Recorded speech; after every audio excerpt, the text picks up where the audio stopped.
তোমাৰ নাম? নমস্কাৰ, মোৰ নাম হ'ল জয়শ্ৰী দাস। তোমালোকে জ্যোতি চিত্ৰবনত নেশ্যনেল এৱাৰ্ডৰ কাৰণে যিটো এৱাৰ্ড পালা, মুম্বাইত গৈ তাত নৃত্য কৰিব লাগিব, তোমালোকক মুম্বাইত নিমন্ত্ৰণ কৰিছে, হয়নে নহয়? গতিকে আমি বৃহত্তৰ শালবাৰী, ভৱানীপুৰ আদিকৈ নুনমাটি এৰিয়াৰ পৰা আমি আশা ৰাখিছোঁ তোমালোকে তাত গৈ যিটো নৃত্য তোমালোকৰ চিলেক্ট কৰি দেই তাত জাজে, ঠিক সেই নৃত্যটো একেবাৰে নিখুঁতভাৱে যাতে পৰিৱেশন কৰিব পাৰ, তাৰ কাৰণে আমাৰ এই এৰিয়াৰ সকলো ৰাইজৰ আশীৰ্বাদ আছে। গতিকে তোমালোকে তাত ভয় নকৰিবা, তোমালোকে মানুহ দেখি তাত ভয় নকৰিবা, যথেষ্ট মানুহ হ'ব, তাত ভয় কৰিব নালাগে।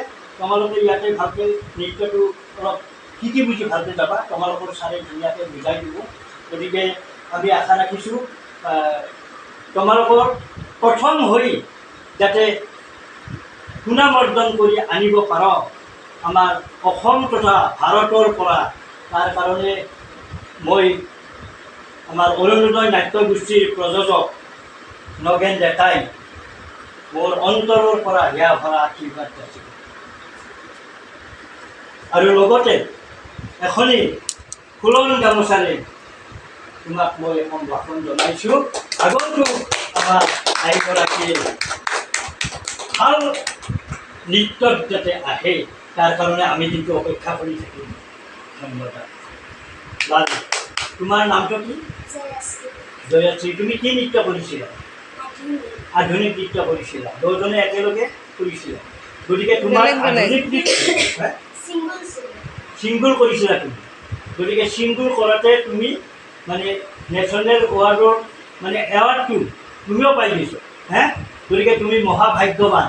গতিকে এই কণমানি ৰাইজে হাত চাপৰি দিয়া কথা, এই কণমানি ছোৱালীজনী অসমৰ বিভিন্ন ঠাইৰ পৰা আহিছিল এই নৃত্য কৰাৰ কাৰণে। কত গাড়ী মটৰ টকা পইচা ভৰি দলে দলে আহি অংশগ্ৰহণ কৰিছিল।